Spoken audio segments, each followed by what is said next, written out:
Vlogmas Day... What day na ba tayo? Is it already day 20? Vlogmas Day 20! Wow! What is it?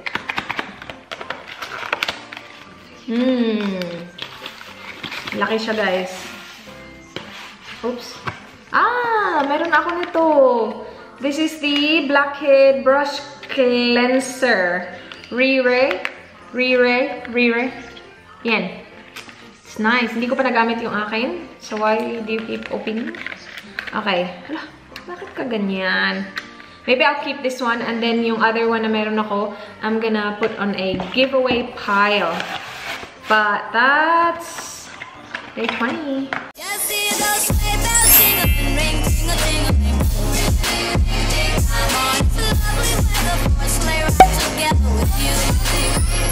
Well, hello people. Good morning. It's the next day, obviously.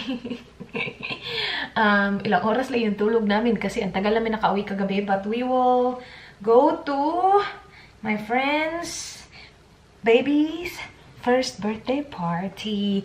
Hello. Okay, mamaya. Wag, i-remind niyo ako.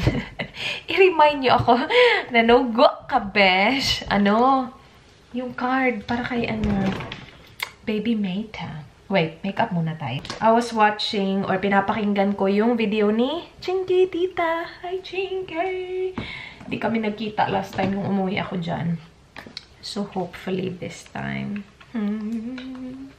Yung video ko na uuwi ako kaka-up lang today. So, final na guys lahat. Nabook ko na. So, yung flight ko is may 10 hours layover talaga ako sa Hong Kong. Plano ko sana lalabas. Siya madaling araw.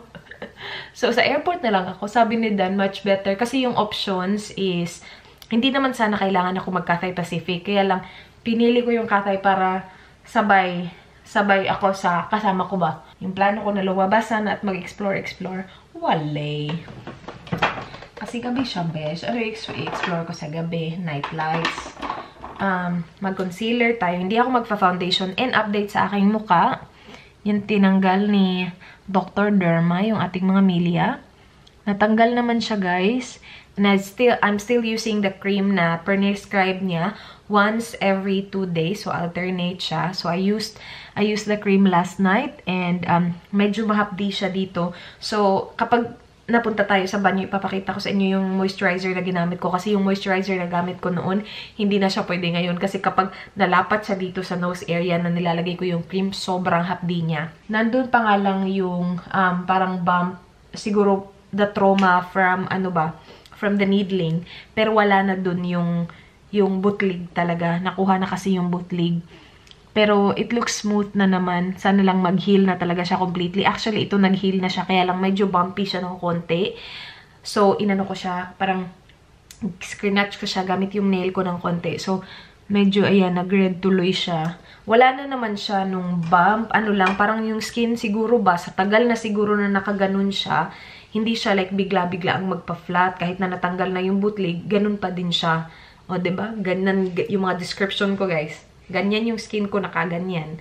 Instead of flat. So, yun. Ginanon ko siya. Wala na naman siyang laman. Ayun, nag-red tuloy. Sige. Scratch pa more. Yung gamit ko is yung NARS concealer ko. Nag-ano din pala ako. Nag-primer yung Yolk Primer from Tony Moly. Na siya, malapit na siya maubos. So, ito lagi kong ginagamit para maubos na talaga siya. Gusto kong ubusin yung mga makeup na malapit na maubos para ma-declutter ko. Para diretso natapon ba. Ang gulo dito, guys. Sobrang gulo dito sa kwarto na to. Dito kasi nakatambak lahat. Packages. Yung cabinet ko na hindi ko pa naayos. I think we will get rid of this table. Ito yung bigay ni Cathy. Maganda. Nang tinulungan namin silang mag-move last year or the year before. Pero yeah, we kept this table. Ito. Mahaba siya na table from IKEA ata yan. So I think we will get rid of that just to parang lumaki yung space dito. And hindi ko pa alam kung anong gagawin ko, guys. December is gonna be really busy. And I think January is gonna be really busy as well. So I don't really know kung kailan ako magfo-focus na, ito yung gagawin natin dito sa kwarto na to. So yeah, anyway, kung chika ako ng chika, hindi ako matatapos. So, makeup muna ako, ha? Tapusin ko lang to. Ayan, tapos na tayo, guys. Nag-drunk blush lang ako as usual. My favorite Dear Darling tint. It is from Etude House. This one is in the shade 0. Yan yung hindi ko alam ang shade. Parang matanda pa. Anong shade nito? Hindi ko alam, guys. Pero, basta ganyan siya. Drunk blush lang. On my lips, the combination that I used is itong dalawang to. Lip liner from Etude House again. Soft Touch Auto Lip Liner. This one, yung shade niya naman. Gosh. Number 8 ata. Pero ganyan, oh, brown siya, guys. And then, naglagay ako ng konti nito sa, parang sa gitna ba. Tapos, inano ko siya, parang, blenden ko na naman siya gamit ito. So, yan yung resulta. Pero this one is the Stila Stay All Day shade Caramelo. Yan. And outfit natin, this is from Bangkok. This is from Zara. Belt from Supre. I think I will just be wearing my yung brown sandals ko from Kmart. And then, feeling ko gusto ko gamitin yung bag ko, guys. Hindi ko pa siya nagagamit. Ang gulo dito, grabe. Gusto ko siyang gamitin. Hindi ko pa kasi siya nagagamit. Maganda naman siguro ito, no? Sa outfit na to. Yeah, gamitin ko siya, guys. Ay, good luck sa color transfer. Sabi kasi nila, mag-ingat sa color transfer. Kasi nga, yung leather niya puti. Parang very light beige. Lalo na sa mga denim. Hindi naman siguro siya nakatouch ng bongga sa ano ko, skirt ko. Or, I can wear it like this as well. Ganyan. Ay, bongga. Ganyan na lang. Okay, let's go. It's this one. Yep. Yeah, that's alright. Good. Yeah, it has. You got a card? I can use this card, but then I can wait. Let me look for one. Can you show them the card, my love? Ang cute ng card, guys. Hindi ko alam kung saan ito nabili. Ang cute ng elephant. Mama at saka baby. Ito sana yung bibigay namin sa kanya nung christening. Nakalimutan namin. So, yan. Ngayon na lang. Yung theme ng birthday niya pala is, what's the theme, babe? First birthday? First birthday, yeah. What do you call those, babe? Flamingo. Flamingo. Sabihin ko sana swan. Ano? Alis na tayo, guys. Punta tayo kay na Jess. Birthday party. Merong isang tao. Wala sa mood. Wala siya sa mood. Straighten ko lang yung buhok ko. Ganyan. Diba? Mag-extension sana ako. Sabi ko, over naman. Saan ka pupunta? Yung totoo. Saan ka pupunta? Kasi dahil nakapambahay nga lang. Ano niya kanina, suot niya kanina, yung pambahay lang talaga na pambaba. Tapos, sabi ko, pwede. Like, kasi alam ko wala sa ano. Wala siyang gana. So, sabi ko, pwede naman. Ano ba? Slowly. So, pumayag naman siya, guys. Nagpalit naman siya ng ano. Maong. Diba? Hindi ko siya inaano. Nililibak natin siya. Straight. Ulan do. Okay lang kaya itong suot ko. Mag-ano sana ako kanina.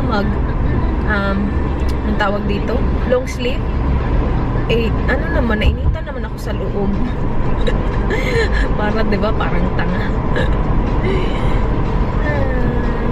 Sa bahay kasi ni Jess, kaganapin yung birthday. So, siguro hindi naman, malamig masyado. Tapos marami din tao, so hindi siya ganun kalamig siguro, no? But it's raining outside, people. Hindi naman, taligsik ba? Habo-habo.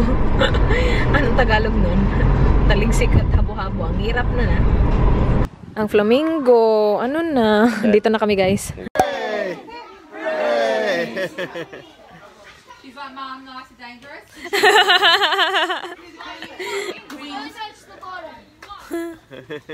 Aww, yay! Get back in line, Jeff.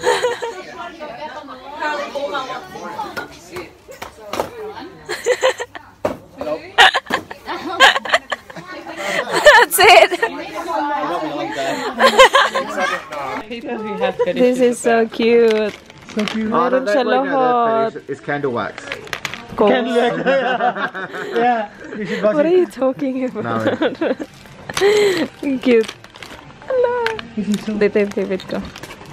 What do you have the bag? Oh my gosh. Meron siya lahat ginit sa kanya. Banana. Yeah, that's cute. I know. Mom told me that. Yung may diaper. Wait, asan yung diaper? That's pretty normal.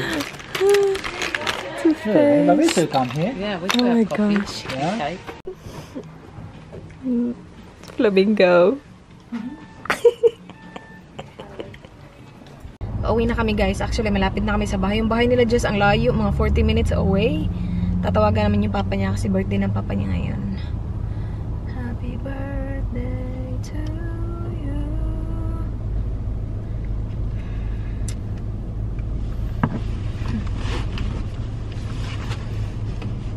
Magkikita kami sa Thursday pa ata. Is he out and about? Or do you know where he is? No idea. Happy birthday to you. Happy birthday to you. Happy birthday, old man. Sorry? I said, should be on FaceTime so you can start to see your thing. You just have to watch the YouTube video. What are you up to? Nothing much. Just been shopping and doing a lot of running around. Okay. You going out for dinner tonight for your birthday, or are you doing anything special, or? No, not doing much tonight at all. We're just going to the pub for dinner. Okay. Pokies? Pokies? Alright? You gonna play pokies? Oh, you know I always go to smoking. What pub? Windsor Gardens? Disappointed last night because somebody won $5,000. That could have been mine. Oh, whereabouts? Hey, at the Windsor. Oh, nice. Well, have a good birthday, old man, and we'll catch you on Thursday. Okay. Alright, see you, Kathy. See ya! See you, Daniel. See you. Bye. Thanks. Bye. I'm gonna cook pumpkin with coconut milk. It's gonna be good. You can eat that as well. It's really good.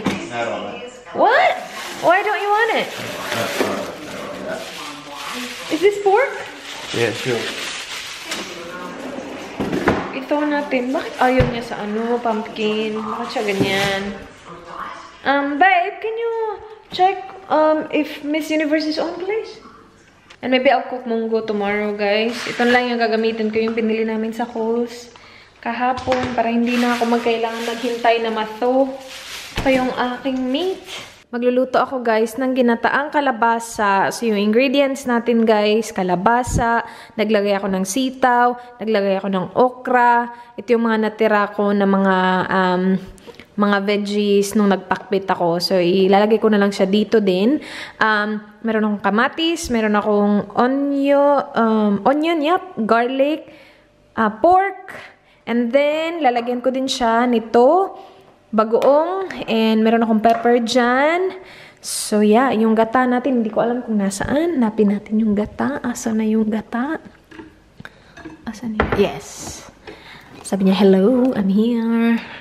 Yan yung wok natin, guys. Ready na. Lalagyan ko lang to ng oil, tapos mag-start na tayo. Alright, here we go, people. Unahin natin yung garlic. Yan. Maya-maya, isunod na natin yung ating onion at saka yung ating kamatis. Naghihintay na sila dyan sa gilid.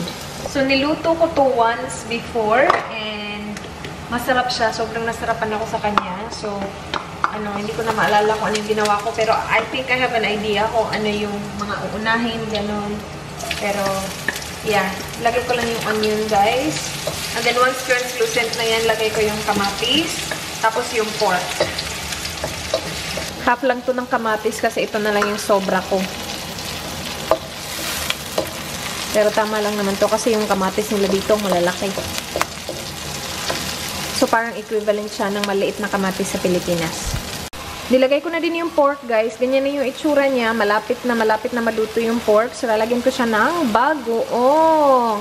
Depende na sa inyo kung gaano karami. Ito na yung sobrang pampalasa ng ating ginataang kalabasa. So, yan. Nilalagay ko na yung kalabasa, guys. Tapos, lalagyan ko siya ng konting tubig. Kasi dry na siya. Wala akong pinafollow na recipe, guys. Parang ano lang, char. Char, diba? Walang pinafollow. Ano lang ako. Ano ba yan? Wala lang. Feeling ko, ito yung tama. Ito yung ginawa ko sa pinakbit eh. Yung naiba lang is may gata siya. Diba? Pinakbit, walang gata. Lagyan ko siya ng siguro mga half a cup ng tubig. Ayoko siyang damihan kasi gusto ko na yung magbida yung gata. Char. Ano daw? Hintayin ko lang na lumambot yung kalabasa. And then ilalagay natin yung ating okra at saka yung ating string beans. So, ganyan yung itsura niya so far. Off natin yung lights. Yan. Ay, mas maganda kapag hindi, naka-on yung lights. Maya-maya ilalagay natin yan kapag, malambot na yung kalabasa natin. Medyo malambot na yung ating kalabasa, guys. So, lagay na natin yung ating mga veggies. Gusto ko kasi lutong-luto yung veggies, eh. Kaya hindi ko na hinintay na sobrang lumambot yung kalabasa para sila ba, sabay silang maluto ng bongga. And then, maya-maya lang, lagyan natin siya ng gata. Pero, ayan na muna. Ganito na yung itsura na, guys. Last step is yung coconut milk. So, yung meron ako is yung Thai coco. And, hindi ko alam kung uubusin ko siya, pero we'll see. Siguro mga half muna. Tingnan ko muna, guys, kung kailangan ko ng marami. Pero, yan. Naglagay din pala ako ng pepper kanina. Ito. Yun lang. Hindi ako maglalagay ng salt siguro. Or, titikman ko mamaya kung kailangan. Pero, yan. Ika-cover ko ulit to. Dadagdagan ko pa ba to? Tingnan ko lang ha. Kung magre-reduce siya, dadagdagan ko siya. Hindi kasi ganun kadami yung ko eh. Kalabasa. Parang lang to eh. Basta maliit lang ng kalabasa na. Mga ganyan. Anyway, cover natin siya, guys. Yan. Lapit na yan. Tapos na siya, guys. Tinikman ko na din siya. Okay na siya. Nilagyan ko siya ng konting asin. And okay na siya. Naalala ko, guys, yung ginamit ko pala noon is coconut cream. So, mas gusto ko yung coconut cream kaysa sa coconut milk. So, next time, coconut cream yung gagamitin ko. Masarap pa din naman siya. Mas gusto ko lang na hindi masyadong like ganito masabaw. Pwede din naman coconut milk. Huwag nyo lang damihan yung sabaw o yung coconut milk. Yung coconut cream kasi gusto ko siya kasi parang sarsa lang ba. Yun yung gusto ko. Parang sarsa lang. Tapos kinabukasan magiging din naman to, sarsa din naman to, 'di ba? Hindi na to like sobrang masabaw talaga. Pero yan na, kain na tayo, guys. Ay, yung rice ko still cooking. Parang masakit yung ulo ko pero hindi siya ganun kasakit. Parang medyo lightheaded ako ganun. Hindi siya masakit eh. Hindi ko alam. Basta parang lightheaded lang ako. Kailangan ko magpahinga ng maaga. Ito na yung ulam natin, guys. Kain tayo. Ano na, guys? Alas 8 na. Maliwanag pa. Mga 8:20 ata ng gabi. Guys, nagpe-prepare na ako ng baon para bukas. Alam niyo ba, natulog ako, guys. Sobrang pagod na pagod ako kanina. And alam niyo naman ako, kahit na pagod, hindi ako nagnanap. Kasi, ayoko nga na, hindi na makatulog like mamayang gabi. Pero hindi talaga kinaya ng katawang lupa ko. After ko maluto to, natulog ako. As in. Tapos, siguro natulog ako ng mga 1 oras. Parang iniisip ko ba, makinig ka sa tawan mo. Kasi sobrang pagod na pagod ako lately, guys. December kasi sobrang busy. Like, when it comes to pamilya, mga ganap sa kaibigan. Like, busy talaga siya na time of year. Tapos, may full-time na trabaho pa. And then, I'm doing vlogmas pa every single day na video. Yeah, so sobrang pagod na pagod talaga ako. So, alam mo, yung katawan parang sumusuko na. So, sabi ko, kapag na-feel ko talaga siya na sobrang pagod na magpapahinga talaga ako para makikinig ako sa body ko ba. Hindi ko hintayin na, mamaya ka ng gabi matulog, ganun.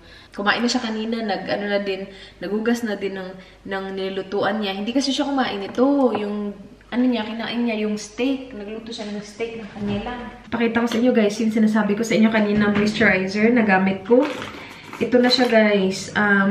Yung Centella Green Level Recovery Cream from Purito.